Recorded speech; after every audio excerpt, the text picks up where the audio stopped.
Updates കോർണറിന്റെ പുതിയൊരു എപ്പിസോഡിലേക്ക് എല്ലാവർക്കും സ്വാഗതം. അപ്പൊ നമ്മൾ ഇന്നത്തെ പോലെ കുറച്ച് ഹോട്ട് ആയിട്ടുള്ള അപ്ഡേറ്റ്സ് ആയിട്ട് വന്നിരിക്കുകയാണ്. സ്റ്റാർട്ട് ചെയ്യാം.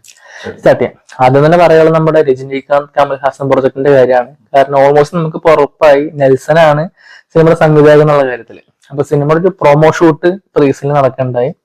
ഒരു ഹോട്ടലിന്റെ അതുപോലെ തന്നെ മെക്കാനിക് ഷോപ്പിന്റെ ഒക്കെ പശ്ചാത്തലത്തിൽ സെറ്റ് ഇട്ടിട്ടാണ് കേട്ടത്. അപ്പോ ഓടണത്തിന് നമുക്ക് അതിന്റെ പ്രൊമോ കാണാം.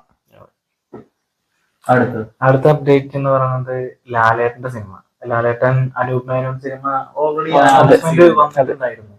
ഇപ്പൊ ആ സിനിമ പ്രൊഡക്ഷന്റെ ഇഷ്യൂ കാരണം അത് താൽക്കാലികമായിട്ട് ഷെൽവ് ചെയ്തിരിക്കുകയാണ്. അതും മേജർ പ്രൊജക്ട്.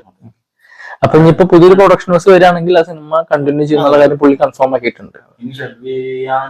സാധ്യത വളരെയധികം സാധ്യതയുള്ള ഒരു പടത്തിന്റെ കാര്യം പറയാം. നമ്മൾ കാത്തിരുന്നിരുന്ന ആക്ഷൻ ഹീറോ പാർട്ടുവിന്റെ കാര്യം സംവിധായകൻ തന്നെ വന്നതിന്റെ കാര്യം പറഞ്ഞിട്ടുണ്ടായിരുന്നു. അപ്പോ അതിനൊരു ടെക്നിക്കൽ ഇഷ്യൂ വന്നിട്ട് നിർത്തിവെച്ചു എന്നുള്ള കാര്യമൊക്കെയാണ് പറഞ്ഞിരിക്കുന്നത്. അപ്പോ അതിന്റെ പിന്നിൽ ഒരുപാട് കഥകൾ കാണുന്നുണ്ട്. അപ്പോ അത് താൽക്കാലികമായിട്ട് പുള്ളിനെ പറഞ്ഞത് ചില സിനിമ സ്റ്റാർട്ട് ചെയ്യാൻ ഇച്ചിരി ബുദ്ധിമുട്ടാണ്, എന്തായിരിക്കും എന്റെ അവസ്ഥ അറിയുന്ന പുള്ളി പറഞ്ഞത്. നടക്കൂല. അതെ.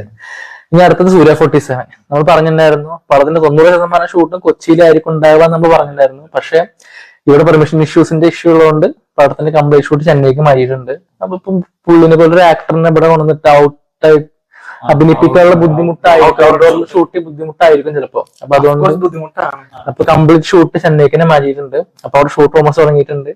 ഇതേപോലെ തന്നെ ഒരു പോലീസ് സ്റ്റേഷന്റെ സെറ്റ് വർക്കുകൾ തുടങ്ങിയിട്ടുണ്ട്. അപ്പൊ ഉടനെ തന്നെ പുള്ളിയും ജോയിൻ ചെയ്തിരിക്കും. നെക്സ്റ്റ് ദിലീഷ് പോത്തന്റെ സിനിമ. ദിലീഷ് പോത്തന്റെ അടുത്ത സിനിമ ഏതാണെന്നുള്ളതിനെ പറ്റിട്ട് കുറച്ചൊക്കെ റൂമേഴ്സ് ചേർന്ന്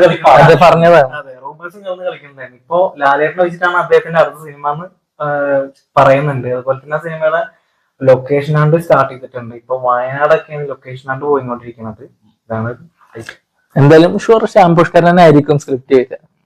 അപ്പൊ ലാലേട്ടൻ തന്നെ അടുത്ത 366ന്റെ ഫസ്റ്റ് ഷെഡ്യൂൾ. അപ്പോ അതിന്റെ ലുക്കാണ് മൊത്തത്തിൽ കിടന്ന് അദ്ദേഹം എല്ലാ ഫംഗ്ഷനും വരുമ്പോഴും ഓരോ സ്റ്റിൽ വൈറലാവുന്ന അവസ്ഥയാണ്. അപ്പോ ഇപ്പൊ ഇന്ന് നമ്മുടെ നിവിൻ പോളിന്റെ പുതിയ സിനിമയുടെ പ്രതിച്ഛായയുടെ ട്രെയിലർ ലോഞ്ചിന് വന്നപ്പോൾ പോലും അതാ ആ ലൊക്കേഷനിൽ ഇറങ്ങി വന്ന അപ്പൊ അതിന്റെ ഫസ്റ്റ് ഷെഡ്യൂൾ കഴിഞ്ഞിരിക്കുകയാണ്.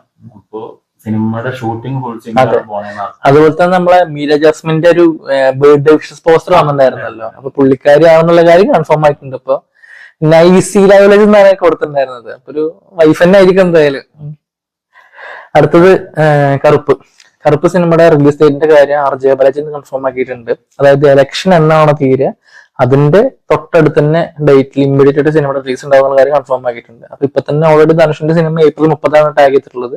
അപ്പൊ ഈ സിനിമ April അല്ലെങ്കിൽ മെയ് റിലീസ് ആയിരിക്കും. അതുപോലെ തന്നെ സൂര്യ 46ന്റെ കൺഫർമേഷനും പ്രൊഡ്യൂസർ വന്ന് പറഞ്ഞിട്ടുണ്ട്. അതായത് കറുപ്പ് റിലീസായിട്ട് 3 അല്ലെങ്കിൽ 4 മാസത്തിന് ശേഷമായിരിക്കും ആ സിനിമ റിലീസ് ആവുന്നത് കൺഫേം ആക്കിയിട്ടുണ്ട്. അപ്പൊ ജൂലൈ അല്ലെങ്കിൽ ഓഗസ്റ്റിലായിരിക്കും 46 ഉണ്ടാവുക.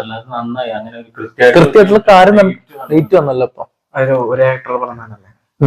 ഇനി അടുത്തത് അയങ്കയും ഫൈനൽ സ്കെഡ്യൂൾ സ്റ്റാർട്ട് ചെയ്യാൻ പോവാണ്. സിനിമ ആണെങ്കിൽ ഈ വരുന്ന ഓണത്തിന്റെ ഡേറ്റ് ഇട്ടു August 20. അപ്പൊ ഇത് ലാസ്റ്റ് സ്കെഡ്യൂൾ പെട്ടെന്ന് ഷൂട്ട് കഴിക്കണ്ടാവും. അതിപ്പോ മാർച്ച് 4 കൂടി പോസ്റ്റ് പ്രൊഡക്ഷൻ വർക്ക് ഒരുപാട് ഉണ്ടായി.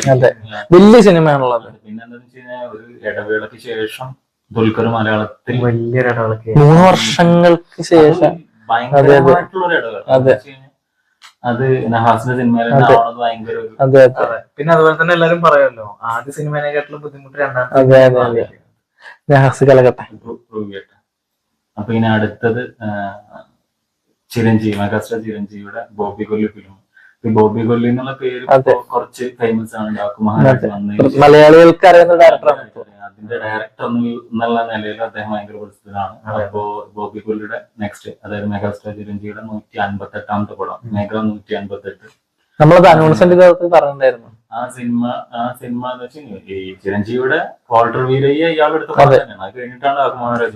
അപ്പൊ ആ സിനിമയുടെ ഒരുപ്പുര വന്ന അപ്ഡേറ്റ് സിനിമയിൽ മോഹൻലാൽ ഉണ്ടാവും എന്നുള്ളതാണ്. അപ്പൊ അത് ഭയങ്കര രസകരമായിട്ടൊരു അപ്ഡേറ്റ് ആയി തോന്നുന്നുണ്ട്. കാരണം എന്താ വെച്ച് കഴിഞ്ഞാൽ ഇവരൊക്കെ നമ്മളും കൂടെ ഒക്കെ പോയി അഭിനയിക്കുന്ന ആൾക്കാരായിട്ടുണ്ട്. ഇപ്പൊ ചിരഞ്ജീവിയുടെ ലാസ്റ്റ് വന്ന സിനിമ തന്നെ ഭയങ്കര ഇപ്പൊ മോഹൻലാൽ മാത്രമല്ല ആ സിനിമയില് ആന്റഗണിസ്റ്റ് ആയിട്ട് അനുരാഗ് കശ്യപ് അഭിനയിക്കുന്നു എന്നുള്ള സംഗതി കേട്ടിട്ടുണ്ട്. ഫുൾ ഔട്ട് ആണല്ലോ. അതേമാതിരി സിനിമയില് സാറാർജുൻ പിന്നെ ഇപ്പൊ ദുരന്തർ വന്നപ്പോ ആയിട്ട് തന്നെ കണ്ടു ആളെ. പിന്നെ പ്രിയാമണി ഒക്കെ സിനിമയിൽ അഭിനയിക്കുന്നുണ്ട് എന്നുള്ളത് കേൾക്കുന്നുണ്ട്. പിന്നെ അത് പ്രൊഡക്ഷൻ KVN ആണല്ലോ. അപ്പൊ പിന്നെ അതെ ലാലേട്ടനൊക്കെ അവർക്ക് വേണമെന്ന് പറഞ്ഞാൽ അവർക്ക് ഇറക്കാൻ പറ്റാവുന്നതാണ്. അപ്പൊ അതൊരു മെഗാ 158 ഒരു മെഗാ പ്രോജക്റ്റ് ആവണ ലക്ഷണമാണ് കാണുന്നത്.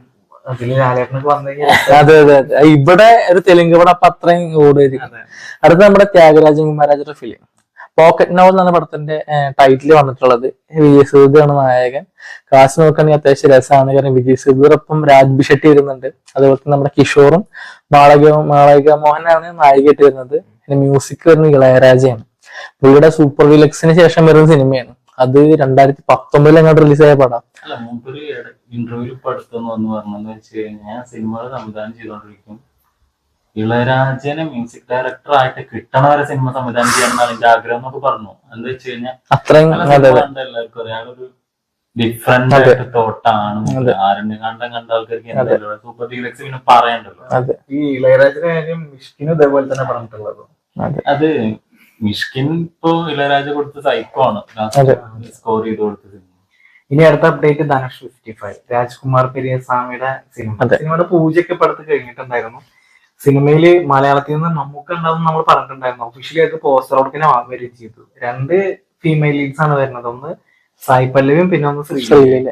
സിനിമയില് സായി അഭ്യങ്കർ ആണ് മ്യൂസിക് എന്നുള്ളതാണ് ഇപ്പൊ വരെയുള്ളത്. പക്ഷെ അത് ചിലപ്പോ അനിരുദ്ധിലേക്ക് റീപ്ലേസ് ചെയ്യാനുള്ള ചാൻസസ് ഉണ്ടെന്ന് കേൾക്കുന്നുണ്ട്. അല്ലെങ്കിൽ ചിലപ്പോ അഡീഷണൽ ആയിട്ടുള്ള എന്തെങ്കിലും